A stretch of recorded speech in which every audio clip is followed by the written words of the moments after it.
بسم الله الرحمن الرحيم. الرحمن علم القرآن، خلق الإنسان علمه البيان.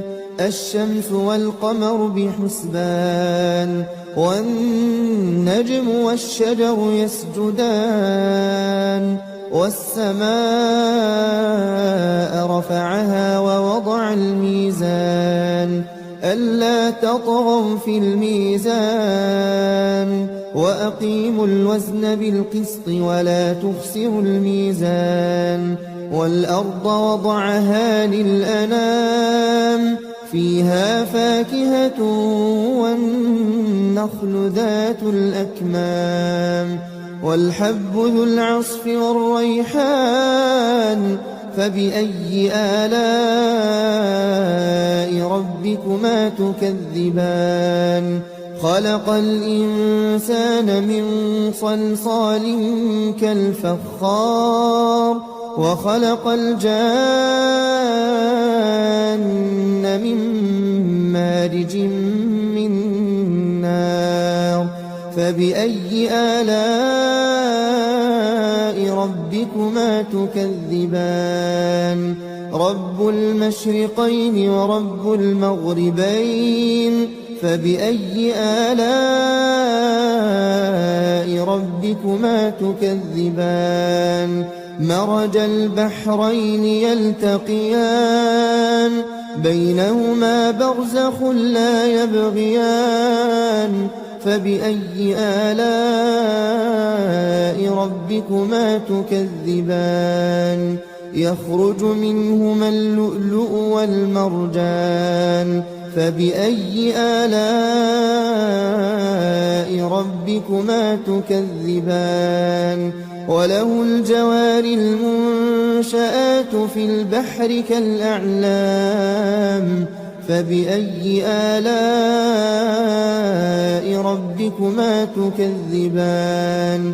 كل من عليها فان، ويبقى وجه ربك ذو الجلال والإكرام. فبأي آلاء ربكما تكذبان. يسأله من في السماوات والأرض كل يوم هو في شأن. فبأي آلاء ربكما تكذبان. سنفرغ لكم أيها الثقلان. فبأي آلاء ربكما تكذبان. يا معشر الجن والإنس إن استطعتم أن تنفذوا من أقطار السماوات والأرض فانفذوا، لا تنفذون إلا بسلطان. فبأي آلاء ربكما تكذبان. يرسل عليكما شواظ من نار ونحاس فلا تنتصران.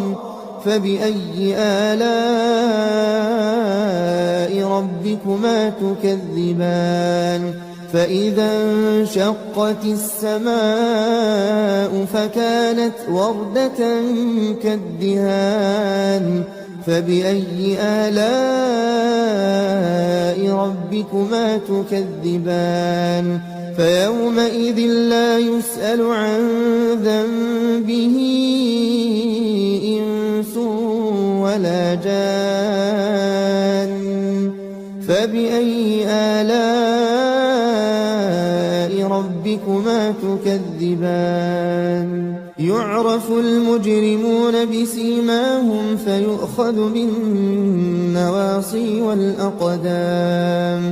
فبأي آلاء ربكما تكذبان. هذه جهنم التي يكذب بها المجرمون، يطوفون بينها وبين حميم آن. فبأي آلاء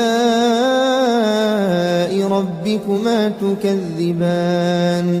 ولمن خاف مقام ربه جنتان فبأي آلاء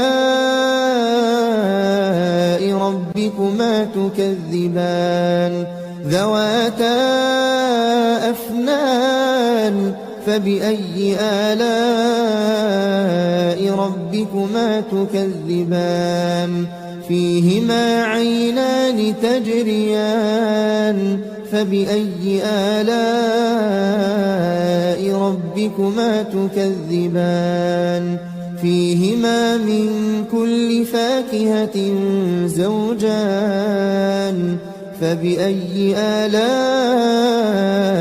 ربكما تكذبان متكئين على فرش بطائنها من استبرق وجنى الجنتين دان فبأي آلاء ربكما تكذبان فيهن قاصرات الطرف لم يطمثهن إنس قبلهم ولا جان فبأي آلاء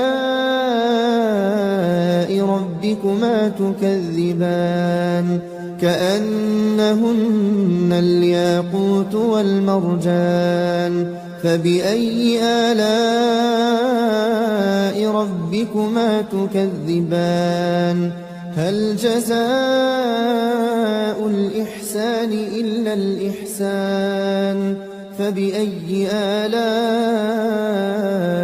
ربكما تكذبان ومن دونهما جنتان فبأي آلاء ربكما تكذبان مدهامتان فبأي آلاء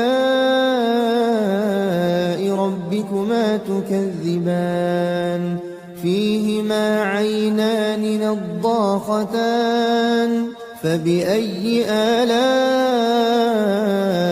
ربكما تكذبان فيهما فاكهة ونخل ورمان فبأي آلاء ربكما تكذبان فيهن خيرات حسان فبأي آلاء